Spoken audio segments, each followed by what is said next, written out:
बिस्मिल्लाहिर्रहमानिर्रहीम। अस्सलाम वालेकुम नादरीन, आप यूट्यूब चैनल देख रहे हैं। मैं इमरान खान हूँ। नादरीन, पंजाब में एक बदतरीन सैलाबी सूरत हाल बनी हुई है। पंजाब के 3 ऐसे दरिया हैं जहाँ पे पानी बहुत बड़ी मिकदार में आया और ये इंडिया की सरजमीन से पानी पाकिस्तान में दाखिल हुआ है। इनमें 2 दरिया वो हैं सिंध तास मुआहदे के मुताबिक उनका पानी भारत का हक है, वो उस पानी को रोक सकता है, वहाँ पे वो डैम्स बना सकता है। तो भारत ने वहाँ से पानी छोड़ा है और ये हो सकता है, यानी भारत के लिए ये तो लाजिम था कि इसका पानी वो रोक सकता है, ये तो उसको हक था, लेकिन ये वो बाउंड नहीं था कि वो इस पानी को नहीं छोड़ेगा। हाँ, ये ज़रूर था कि भारत जब पानी को छोड़ेगा तो वो आगाह कर देगा, जी हम पानी छोड़ रहे हैं तो पानी आ रहा है। तो भारत ने कुछ जगहों पे आगाह भी किया। ऐसा नहीं है कि भारत ने बिल्कुल पाकिस्तान को इत्तला नहीं दी और पाकिस्तान को अंधेरे में रखा है, लेकिन ये बारिशें एकदम हुई हैं और बहुत ज़्यादा बारिशें हुई हैं और गुज़िश्ता चंद दिनों से इसकी प्रेडिक्शन मौजूद थी। यानी 19 तारीख को मुझे अच्छी तरह याद है कि ओन अब्बास साहब ने असेंबली में खड़े होकर ये बात बताई थी, सेनेटर ने, कि सैलाबी सूरत हाल पैदा हो रही है और उनके अंदाजे के मुताबिक जनूबी पंजाब और सिंध 1 सितंबर तक डूब जाएंगे और वहाँ पे सूरत हाल बहुत ख़राब हो जाएगी। तो हुकूमत को होश के नाखून लेने चाहिए और उस तरफ तवज्जो देनी चाहिए। तो इसका आइडिया तो था। महकमा मौसमियात जो काम कर रहा था, जो बैनुल-अक़वामी रिपोर्ट्स आ रही थी, वो ये बता रही थी कि यहाँ पे इस रीजन में अनएक्सपेक्टेड रेन्स होंगी, बहुत तेज़ी से बारिशें होंगी, क्लाउड बर्स्ट होंगे और ये जो पानी है ये नीचे की तरफ आएगा और अब वो पानी कश्मीर की तरफ से निकल के नीचे आ रहा है। इसमें जो भारत से पाकिस्तान में पानी दाखिल हुआ दरिया सतलुज में, उसने बहुत बड़ी तबाही फेरी है। पसरूर हो या कसूर हो या आगे बहुत सारे देहात हैं, ये लगभग सैकड़ों देहात हैं जो ज़ेरे आब आ गए हैं और यहाँ पे बहुत नुकसान हुआ फसलों का, क्योंकि ये सारा जो एरिया है ये पंजाब की फूड बास्केट है। यानी अगर मैं आपको ये बताऊं कि बहावल नगर तक डूब गया है तो ये बिल्कुल दुरुस्त इतला है कि बहावल नगर में भी बहुत सारे जो देहात हैं वो पानी से भर गए हैं और फसलें तबाह हो गई हैं। किसानों के ट्यूबवेल तबाह हो गए, उनकी फसलें तबाह हो गई, उनकी जो खड़ी फसलें हैं उनमें पानी घुस गया है। मशीनरी जो किसानों की है बहुत कीमती, वो तबाह हो गई है। मवेशियों का बहुत नुकसान हुआ। यानी इस दरिया में बहते हुए बेशुमार हमने देखा कि मवेशी आ रहे हैं और उनमें से बहुत सारों की लाशें हैं जो दरिया में बह रही है। अब एक एक जानवर जो है वो अभी बहुत लाखों रुपए का है।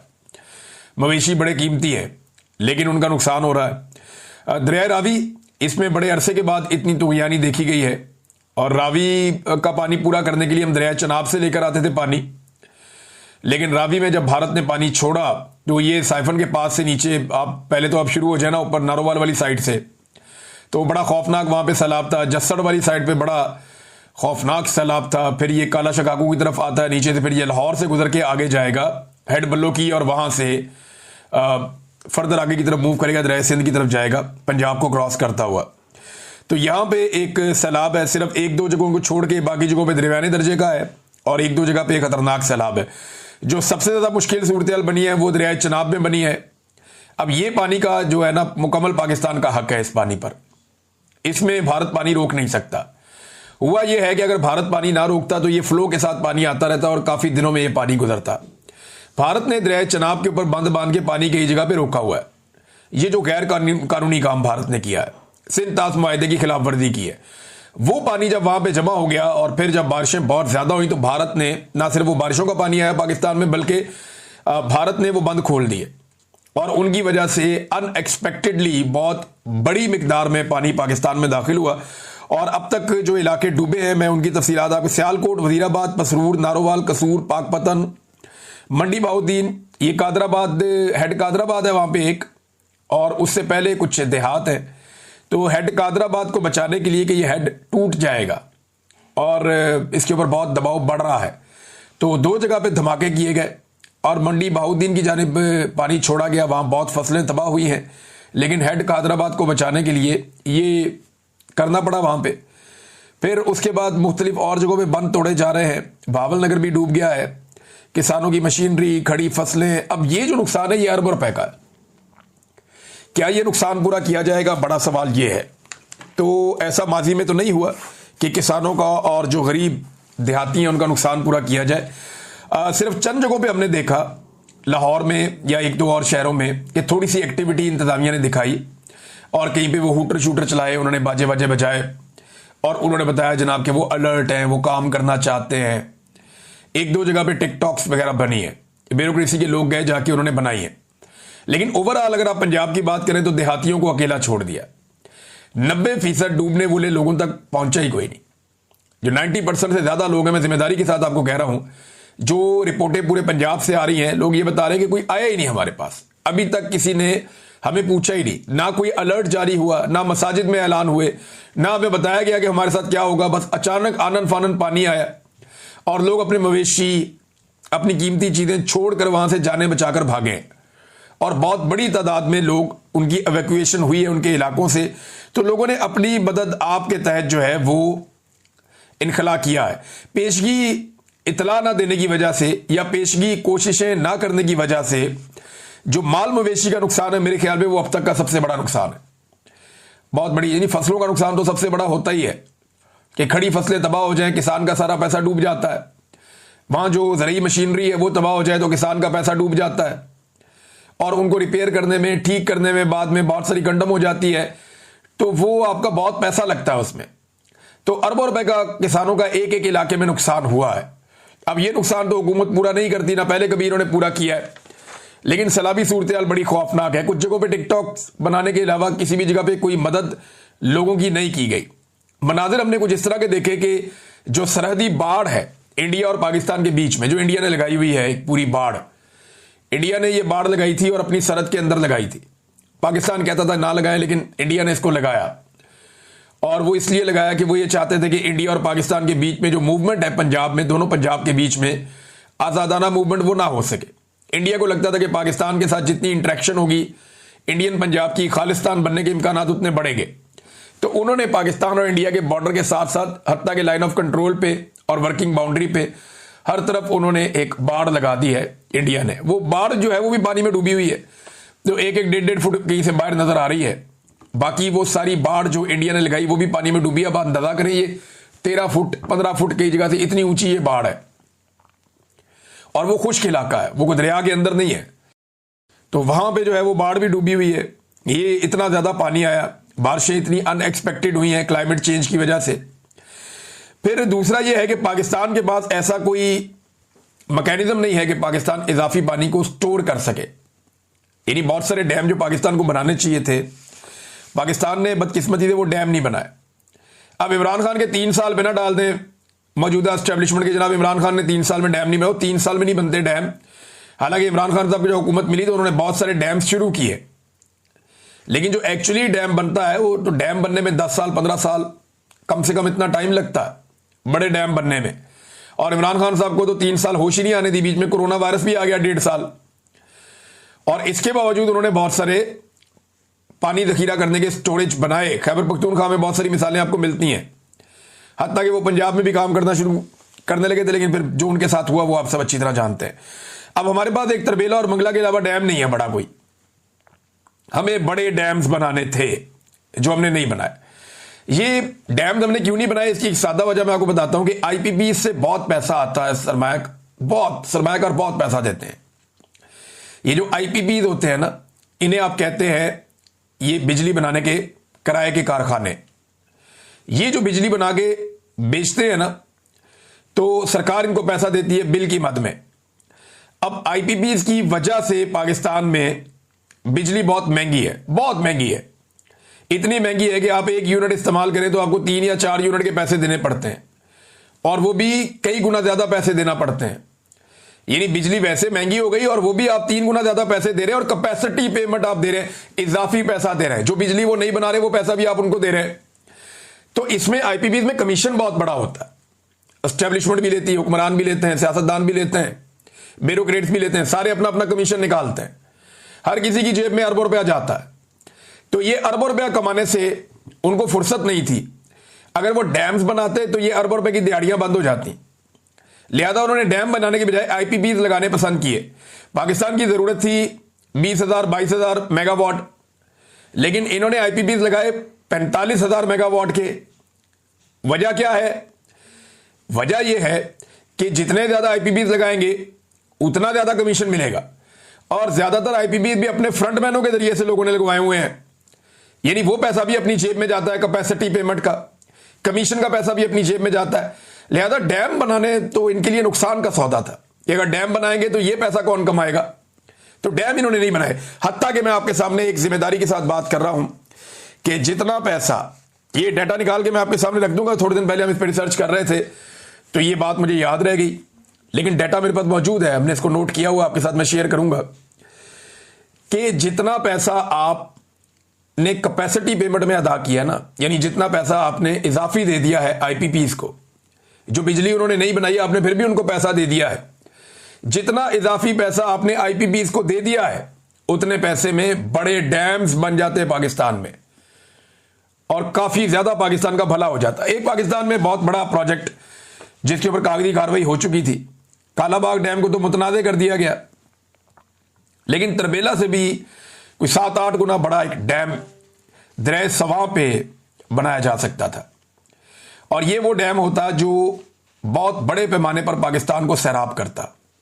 पाकिस्तान की बेशुमार ऐसी जमीन है जो बंजर पड़ी है, वो सारी जमीन सैराब हो जाती और पाकिस्तान का बहुत भला हो जाता। ये जो डैम है ये बहुत जबरदस्त इसकी लोकेशन है, मोटरवे से आपको नजर भी आ जाता। दरिया सवा के ऊपर एक पूरा मुकाम है जहां इसको बनाया जा सकता था और खतरनाक सैलाब से बचाने के लिए ये एक बेहतरीन चैनल हो सकता था। यानी जब भी कभी तरबेला में पानी ज्यादा हो जाता या दरिया सवा में तो यानी आती या मंगला की तरफ करना होता आपको, या किसी जगह पे आपको ऐसा लगता कि कोई और कहीं प्रेशर बढ़ रहा है, तो आप पानी को जो है बड़े आराम से शिफ्ट कर देते दरिया सवा की तरफ और फिर आप बहुत सारी जगह अवॉइड करके आप पानी जो है वो आराम से इस्तेमाल कर देते बाद में। लेकिन पाकिस्तान ने ये डैम भी नहीं बनाया, हालांकि ये डैम इतना महंगा नहीं बनता था। मेरे पास एक दफा कुछ टेक्निकल लोग आए थे और उन्होंने आकर मुझे इसकी सारी ब्रीफिंग दी थी। उन्होंने बताया था कि ये डैम पाकिस्तान में बनना चाहिए और अगर ये डैम बन गया तो सॉल्ट रेंज के साथ साथ पूरा जो पंजाब का अपर पंजाब का इलाका है वो सारा ना सिर्फ बेहतरीन तरीके से सैराब हो जाएगा, बल्कि जो सैलाबों के बड़े बड़े खतरात हैं वो बड़े लंबे अरसे तक के लिए टल जाएंगे और सैकड़ों साल तक पाकिस्तान को फायदा होगा।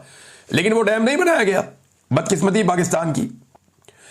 अब नाज़रीन, सैलाब जाएगा किस तरफ, ये बात आप याद रखिएगा कि ये सैलाब अल्टीमेटली पहुंचेगा दरिया सिंध में और ये सारे दरियाओं का पानी जाकर पाकिस्तान का इकट्ठा होता है दरिया सिंध में, जनूबी पंजाब।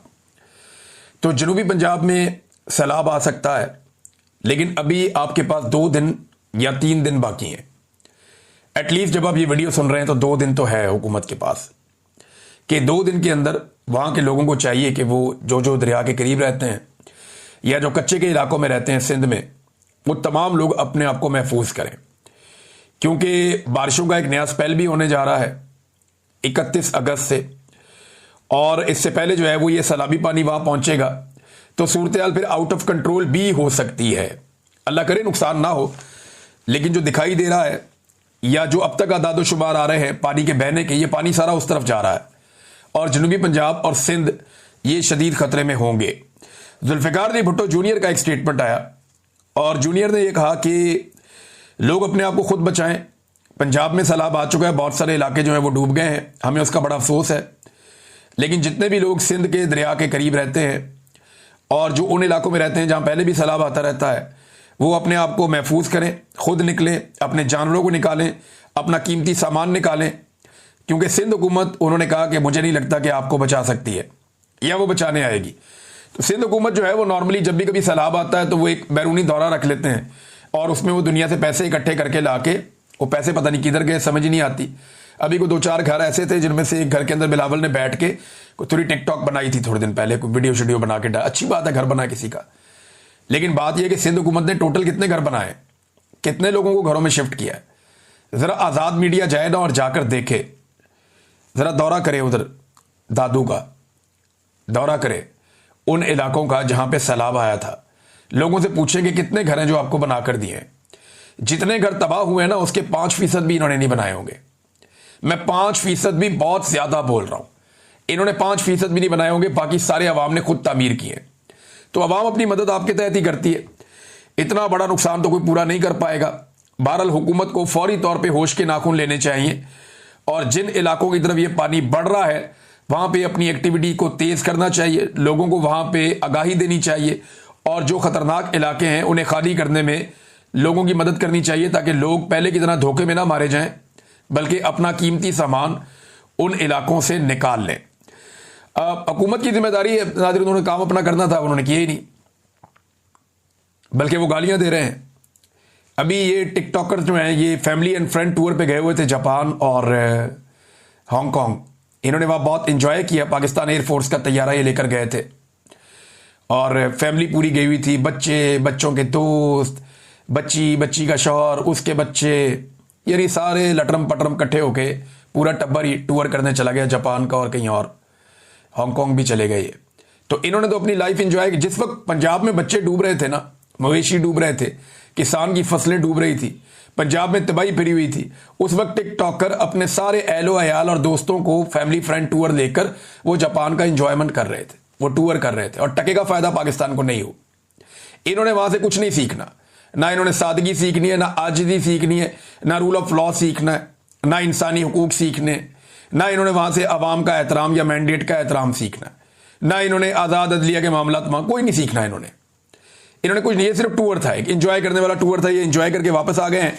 अब जब मीडिया इनसे सवाल करता है या अवाम इनसे सवाल करती है कि जनाब ये किस तरह का टूर था, बताएं, आपके बच्चे किस चक्कर में गए हैं, फैमिली किस चक्कर में गई, वैसे जी हम अपने खर्चे हिसाब दो, कैसे अपने खर्चे दो, सरकारी प्रोटोकॉल है भाई, सरकारी प्रोटोकॉल में, यानी कोई भी चाहे तो अपने खर्चे पे सरकारी प्रोटोकॉल में जा सकता है, कभी नहीं जा सकता। तो सरकारी प्रोटोकॉल आपने कैसे एंजॉय कर लिया? वहां पे पूरी की पूरी जो है वो एम्बेसी आपके पीछे लगी हुई थी और एम्बेसी आपकी खिदमत के अंदर सरगर्म थी। तो ये जो टूर करके आए, बजाय इसके कि लोगों के सवालों के जवाब देते, इन्होंने लोगों को गालियां देना शुरू कर दी। बल्कि एक टिकटॉकर ने बैठ के वहां पे एक बड़ी अजीब बात की, मुझे बड़ी तकलीफ हुई वो बात सुनकर कि ये लोगों की माओ बहनों को गालियां भी देते हैं और गंदी गालियां देते हैं। बहुत अफसोसनाक बात है। यानी अगर कोई आपको अकाउंटेबल करना चाह रहा है, हज़रत उमर फारूक रज़ियल्लाहु अन्हु से लोगों ने पूछा कि भाई आपके पास तो एक चादर आई थी, तो आपका कद लंबा है, तो ये आपने सूट कैसे बनवा लिया अपना? उन्होंने जवाब दिया था, क्योंकि हुक्मरानों से सवाल पूछा जाता है, जवाब मांगा जाता है। ये नहीं किया था हज़रत उमर फारूक रज़ियल्लाहु अन्हु ने कि उठ के कोई बात कर दी, अपने किसी जूनियर से कोई ऐसी बात करवा दी जो हद तक अमेज हो, या किसी की मां को बुरा कह दिया, ऐसा नहीं हुआ था। ये उठ के लोगों की माओ को गालियां दे रहे बैठ के, ऐसी बदतमीजी, ऐसी बदतहजीबी। और ये जिस टिकटॉकर ने ये किया है ना, वो पहले पीपल पार्टी में हो, तो फिर नून लीग को गालियां, गंदी गालियां, गंदी हरकतें, और अब नून लीग में तो अब दूसरों को गंदी गालियां, गंदी हरकतें। कल ये किसी और पार्टी में जाए तो वहां से फिर इनको फिर गंदी गालियां और गंदी हरकतें।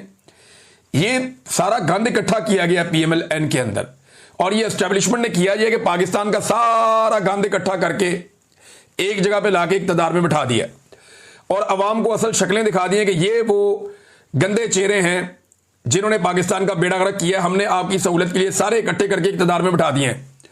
अब अगर आपने धक्का मारना है तो इन सारों को मारो और एस्टेब्लिशमेंट के समेत मारो। बहरहाल ये जनाब मरियम नवाज के लोग बजाय इसके कि वो काम करें, इस वक्त वो लोगों की माओ बहनों को गालियां दे रहे हैं बैठ के।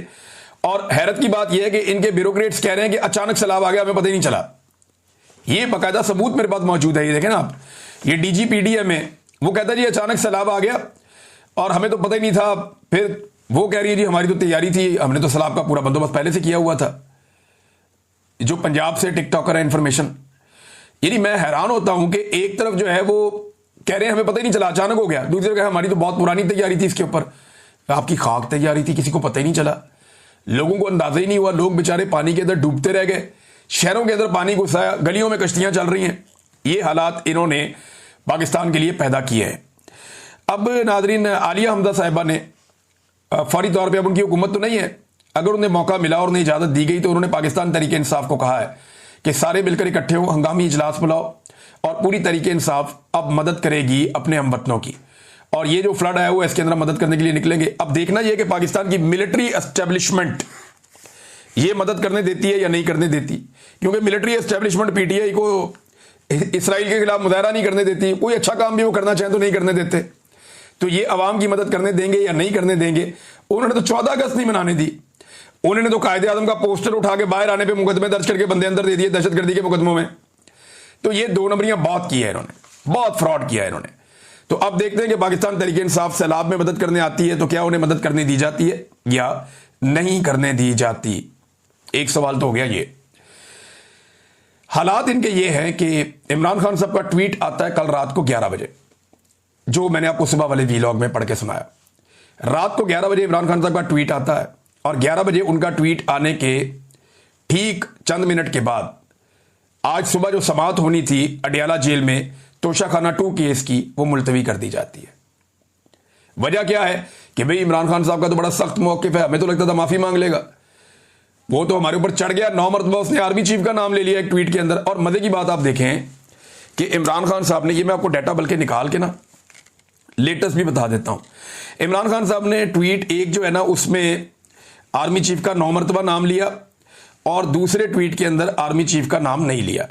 अब आप लोगों का अंदाजा करें कि लोग आज कहां खड़े हैं कि जिस ट्वीट में इमरान खान साहब ने आर्मी चीफ को मुखातिब किया वो 33,000 मरतबा रीट्वीट हुआ है, 33,000 मरतबा। और दूसरा जिसमें इमरान खान साहब ने आर्मी चीफ को मुखातिब नहीं किया वो 23,000 मरतबा रीट्वीट हुआ है। जिसमें आर्मी चीफ पे उन्होंने बात की वो 33,000 मरतबा, यानी 10,000 मरतबा ज्यादा जिसमें तनकीद आर्मी चीफ पे हुई है, लोगों ने उसको ज्यादा फैलाया। और जिसमें अली अमीन को कहा है कि आओ और आकर मुझसे मिलो, उसको इतना नहीं किया। तो उसके बाद यही होना था, इन्हें लगा कि अब इमरान खान साहब का केस लगेगा, दोबारा तनकीद करेंगे और बहुत नेक्स्ट लेवल पे चले जाएंगे, लिहाजा इन्होंने समाअत ही मुलतवी करवा दी अदालत के अंदर रात को 11 बजे के बाद। इसका मतलब यह है कि ट्विटर पे आने वाले एक ट्वीट की वजह से इमरान खान साहब के केस की समाअत मुलतवी हुई है। ये रिकॉर्ड का हिस्सा बन रही है चीजें, इनसे कभी कोई भाग नहीं सकेगा, ये याद रखना पड़ेगा। अली अमीन गंडापुर साहब ने कोई संजीदा कोशिश नहीं की इमरान खान साहब से मिलने की अभी तक, और उनके भाई ने क्लेम तो किया कि उन्होंने संजीदा कोशिश की है लेकिन की नहीं। सीरियस बात तो यह है कि उन्हें संजीदा कोशिश करनी चाहिए, सुप्रीम कोर्ट भी जानी चाहिए, हर जगह जाके उन्हें जोर लगाना चाहिए। देखें ना, मिर्जा अफरीदी का लाहौर वाला जो फार्म हाउस है वहां पे ये पूरा काफिला लेकर पहुंच गए, लेकिन आज तक अडियाला जेल तक वो काफिला नहीं पहुंच सका। यानी वो काफिला निकलता है, रावलपिंडी इस्लामाबाद को क्रॉस करता है और लाहौर पहुंच जाता है, लेकिन वो काफिला रावलपिंडी में मौजूद अडियाला जेल तक नहीं पहुंच सकता। कई मरतबा एमपीए और एमएनए ने कहा जी हम सारे इकट्ठे होकर वहां पर आएंगे बाजमात, लेकिन आज तक ये वहां पे नहीं जा सके, कोई दबाव नहीं बढ़ा सके। मैं आपको ये शर्तिया कहता हूं कि अगर अली अमीन गंडापुर साहब चाहें कि इमरान खान साहब से उनकी मुलाकात करवाई जाए तो 48 घंटे बहुत ज्यादा हैं, उससे पहले मुलाकात हो सकती है।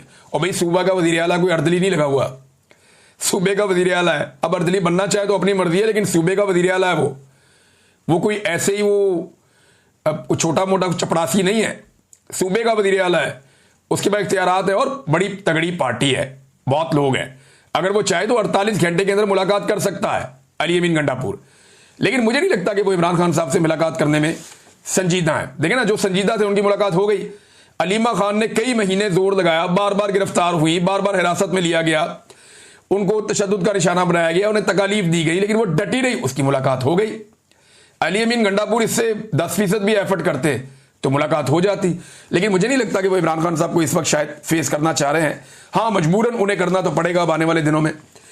नाज़रीन, पब्लिक अकाउंट कमेटी जो है वहां से जो चेयरमैन है जुनैद अकबर साहब, उन्होंने भी इस्तीफा दे दिया है। पाकिस्तान तहरीक इंसाफ के बाकी लोगों ने भी कायमा कमेटियों से इस्तीफे दे दिए इमरान खान साहब के कहने के ऊपर। और ये एक बड़ा फैसला है इमरान खान साहब का कि सिस्टम की जितने बेनिफिट्स हैं वो छोड़ दिए जाएं।